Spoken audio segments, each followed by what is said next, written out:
Hello, welcome to White Birch Tarot and Astrology. I should call myself White Birch Tarot and Allergy, but I was going to do a sign-by-sign love reading for Venus and Sagittarius, and I'm going to, but not tonight, because at the end of the month she squares Saturn in Pisces, which is going to be really interesting, and I use interesting in an interesting way. So tonight I'm going to talk about the sun moving into Scorpio and some other things that we have going on, but I want to tell a quick joke, which is my favorite joke in the whole world, and some people think it's really funny, and a lot of people don't think it's funny at all. And it just reminded me when I put my tortoise down here. So I'll try to say it quickly. So there's an like an astrophysicist conference. See, this is funny already. And there's a physicist who has discovered the structure of the universe, or so he claims. So he gives this speech. And then at the end of his talk, he asks the audience if there are any questions or comments. And there's an elderly woman in the front row, and she raises her hand. And he says, "Yes, ma'am, do you have a question or a comment?" And she says, "Yes, you have the whole thing wrong."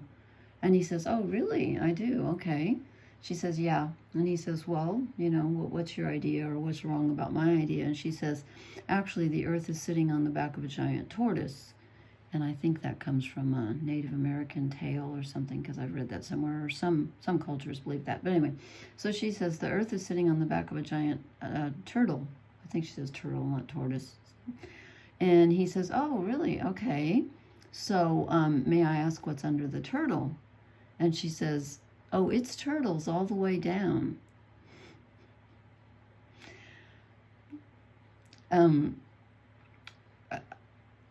I remember the exact moment where I was when I heard that joke, because I was in a class in college, in a literature class, class on William Blake, and the instructor told that joke, and the whole room was silent except for me, who burst out laughing. And the instructor gave me a look like, "Oh, Lori gets it." But then the problem was I couldn't stop laughing because I got the giggles, because I thought it was hysterical. And after a while, he was looking at me like, "Shut up," Anyway, okay, so here we go. I think it's hysterical, but I'd tell you my second favorite joke, but it involves Jesus, and I might offend someone, but maybe I will sometime. I don't know. I mean, I think it's funny. It's not anti-Jesus. It's just about... Anyway, we won't go there tonight. Okay, so the sun is... Now, this is for Wednesday morning in New York. That sounds like a sitcom or something. So if you're east of New York, then this will be happening tomorrow night, Tuesday night. I'm doing this late. Actually, I hate time. I mean, I'm calling this Monday night, but actually it's 4 o'clock in the morning, so it's actually Tuesday morning. So tomorrow later on, as I said, like tomorrow, time just gets me. Well, anyway, this is for Wednesday at 6:30 a.m. in New York. So base your time on there. Hopefully you can do time and space better than I can. So the sun will move into Scorpio, 0 degrees, okay? So right off, and I put the negative aspect in red and the positives in black. I don't know why I just did. So the sun is squaring, when the sun moves into Scorpio, as I said, which is Wednesday morning here in New York. I'm not in New York. What do I mean here in New York?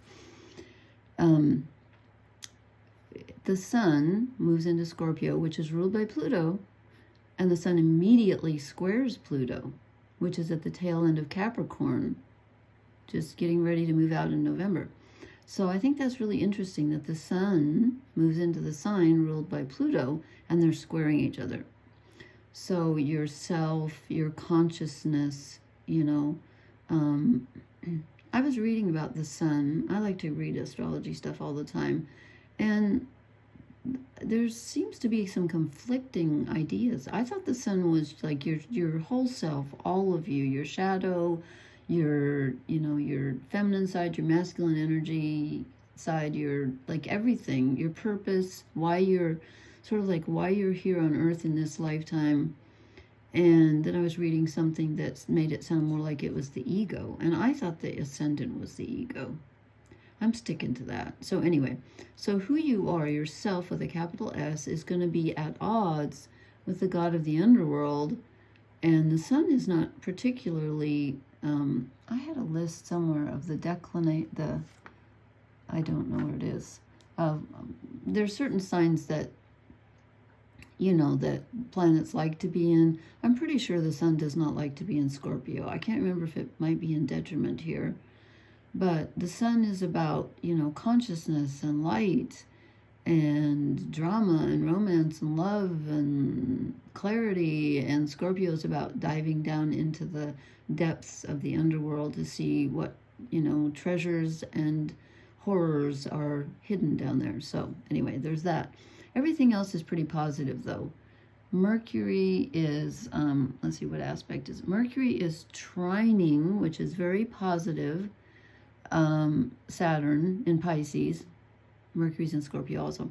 But remember, when I talk about trines, it's an open pipeline, so the energy flows back and forth and you can't always control it. It's considered to be a positive aspect. But when I have energy that isn't really controllable, I can see a negative side to that. Because Saturn is our restrictions and our responsibilities. It's in Pisces, so it's kind of karmic. And so your thoughts might be turning to kind of heavy subjects, I think. Even though this is a trine, you might uncover something though that you need to bring to consciousness, something about a responsibility or how to set a boundary, what you're responsible for, what you're not, how to manifest something that can come to you at this time, because we have Mars, which is in Cancer, and he is let's see, where's Mars? It's called a semi-sextile, 30 degrees from Jupiter in Gemini. So this is good expansive growth energy. Mars is our physical energy and our desires. And so that's good.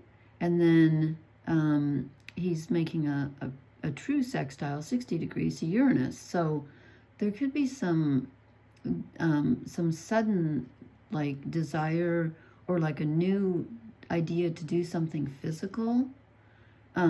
Just watch out. And the reason I'm saying that is because these planets are both retrograde, as is, I forgot to write the R's. Everybody's retrograde. Saturn, Neptune, Chiron, Uranus, Jupiter, all retrograde. So there's kind of a review going on.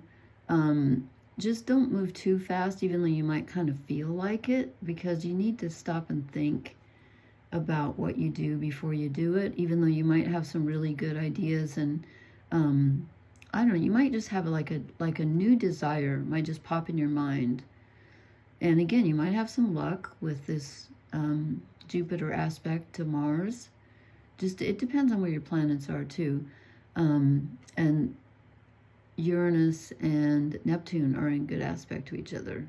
Did I write that down? Yes, they're also 60 degrees. So that's positive. So the mental kind of where you're channeled into the collective and more sudden insights pop into your mind, that's in good aspect to your imagination. So actually, I left my sweater over there. Actually, you might have some really good ideas and some very unexpected ideas. Could even be some unexpected conversations because of Jupiter and Gemini. Gemini is all about conversing with people we know, and then again, Jupiter is about deeper thoughts like spirituality and stuff. Okay, that's enough for now. I'm going to show you the cards that I drew, but I just wanted to show you what's going on in the sky because there's always something. There's always something. Okay, so I wasn't planning on using this deck, but when I reached out, they kind of reached out for me. So I'm doing the Cross of Truth, and then I have overall energy card and some shadow cards. You know what? Let me put this up. I think it looks better on one. Okay. So this is us right now. 5 of Wands. We are either conflicted inside ourselves, or could be both, we're having some disagreements with others. And let's see. Like I said, you know, with Jupiter and Gemini, that really magnifies conversations, and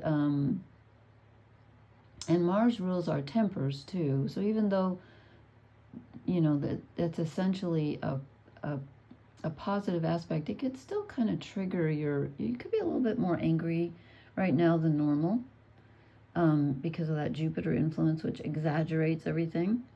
So there's a little bit of conflict going on. Is it inside you, or is it with other people? I don't know. Let's see. Then I said, what do we need to let go of? And I got the Ace of Pentacles, which is normally a very solid, great card, because it's a slow beginning. And I'm not going to actually tell you what this means right now until I look at the other cards, because I'm not sure. It could go one of two ways here. So let me see, because it could be, you know, don't dally, like don't think you have forever to do something, or it could be saying that we need to let go of something that we've already started. Let's just see where this takes us. Okay, what are we moving toward? Well, we're moving towards some very quick incoming information, some mental energy, but it's also physical energy, and it's movement. So something changes. And I think of this as a communication card, even though wands are not usually communication. They're usually movement and physical, but they're also spiritual. But the Eight of Wands is often incoming energy, or it could be just like a bright idea where you have a revelation and you're like, oh, okay, I never thought of it that way before. So when I put those together, this is more fast moving. The Eight of Wands is like bing, like you just had an idea.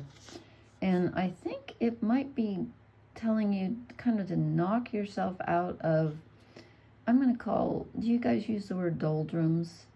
Like this rabbit doesn't look exactly happy with his new, you know, like he's got a penny and he's like, oh, whoop-de-doo. I think it's telling you to kind of knock yourself out of your, this card doesn't usually represent boredom, but I'm feeling like tonight it kind of does, like your stuckness, where you're doing things the same old way, and then some information comes in and some new energy, and you're like, I need to change things up. I really do. Okay, then I said, what is our challenge? And I've already forgotten what I drew. Oh, yeah, the Two of Pentacles. So our challenge is, do we take a left? Do we take a right? Do we try to do both of these things? Is it an either or situation, or is it a both and situation? That's what I'm feeling. There's some indecision here, and we're kind of, with Pentacles, we're kind of sitting still with it, like he's doing. It's funny, we get the Ace and then the Two, so it's kind of like we're moving very slowly, but the energy's saying something's coming in quickly. Let's see what blesses us. We have the King of Wands. So the King of Wands knows what he wants. He knows how to get it, and he's going to get it because he feels like he deserves it, and he also feels in control, and nobody's going to tell him what to do. This is fire energy, and we have Venus in Sagittarius right now. We have Chiron retrograde in Aries. North nodes are in Aries, which is, you know, moving us in that direction. That's the only fire we have right now. Excuse me. So I think what blesses us is that we're more deserving than we think we are, and we've also accomplished more than we think we have, and we're more in control. We're stronger than we think we are. We rule, and we're not feeling that right now, I don't think. But perhaps that's what's coming in here. Perhaps you're going to get a sudden burst of, you know, wow, I think I can do this. I think I see a way. That's what I'm feeling. Okay, then I drew, for an overall energy card, I drew an oracle card, and I get come to the edge. That makes sense in light of the reading, I think, because it's saying don't be stuck in the middle. like the Ace of Pentacles would be in the middle there. Don't be stuck in the middle. You need to take some kind of a risk, not a risky risk. I'm not telling you to, bet the farm and lose everything, but you might have to step out of your comfort zone with this reading just a bit. And you know what? The Sun in Scorpio and squaring Pluto, that's kind of going to move you out of your comfort zone in some way anyway, because you're going to come face to face with something that's in the subconscious. And sometimes it doesn't always come in a mental form. Sometimes it can be reflected outward. Like you could meet someone that reflects something that's in you. You might even blame them and think, oh, they said this or they did that. And then you realize later, why was that so triggering? Oh, because that's in me also. Or that was, you know what I mean? When other people can be a mirror, even other objects, situations. So then I drew 3 shadow cards because I felt like we needed a lot of shadow cards with this Sun square Pluto. And I get the 9 of Swords, which is the worry card. And in this deck, this is the shadow deck. I always forget the name of this one. I'll look for it. If anyone wants to know, let me know. And is it the Shadow Fates? Yeah, I think it's the Shadow Fates deck. This is the one where she's really, really worried about something. But this thing that she's worried about is a shadow. And it's made out of fear. It's not really real. So, you just try to get rid of your negative thoughts if you can. And again, it doesn't work to push them away. You kind of have to accept them, but not be afraid of them, if that makes any sense. Don't continue to think negatively because that's not productive, but just, I'm just not big on affirmations. They work for some people, they don't work for me. I usually have to look at my negative thoughts and say, why am I feeling like this? Because it always comes down to fear for me. And then if I examine the fear, I can usually refute it by saying, that's not true. Fear is rarely true. I read this in a book once, where, well, it was a Christian book, which I normally don't read, but I was interested in this woman's ideas, and she said, she was talking about Satan. I don't believe in Satan, but she said, she was using the example of like God, which would be like your higher self, and Satan, your fear. That's the way I interpret it anyway. You can interpret that any way you want to. She said, God never uses fear to keep you from something. You might feel like not right about it in your gut. You might have an uneasy feeling, but God never uses fear. You could substitute the universe, spirit, whatever you want, to keep you from something. But the devil, or your fear, or, whatever, the darkness, whatever you want to call it, your subconscious fears, whatever, that will use fear to stop you from doing what you need to do. So just, I don't know why I'm going on about that, but just thought of it. Okay. And then we get the Page of Wands as a shadow card. This is interesting because this tells me that you're feeling small in your power. And it's the opposite of the King of Wands to me. It's like, oh, I don't think I can do this. I'm not strong enough. And this is saying, no, you are strong enough because you're being blessed with that at this time. So there might be a feeling of not being deserving or not being strong enough or being on the wrong path. So try not to let that rule your life. And then we finally get a major arcana. I was like, are we going to get any tonight? We get 1, and it's a shadow card, and it's Justice. So things can feel very unfair right now. And with that Mercury aspect to Saturn, I always feel like Saturn is a planet that kind of makes us feel unfair because it's about responsibilities and burdens and the things we're carrying. So you might feel like you've been given too heavy of a load. And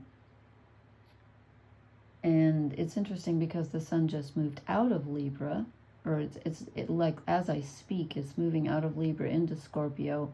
So maybe you're thinking that Libra season didn't treat you the way you thought it was going to be, but there's a feeling of something not being balanced and fair right now. And Sun square Pluto is not going to feel fair, but that doesn't mean good things aren't coming, because I think they are. And again, I'm going to try to do a romance reading, well, maybe that just came out. I don't know. I might do a sign by sign for Venus in Sagittarius, or I might do a pick a deck, because as I said, in a few days, what date was it? The 29th, so that's like a week away. Venus is going to square Saturn. That's going to be interesting. 2 water signs. No, I'm sorry. Venus is in Sagittarius. I got that mixed up with Scorpio. Venus is in Sagittarius, and she's going to be at 13 degrees. If you know where any of your planets are, at 13 degrees of Sag, she's going to square Saturn at 13 degrees of Pisces. So I'll talk about that next time. Okay, I hope this was helpful. Please leave me a comment.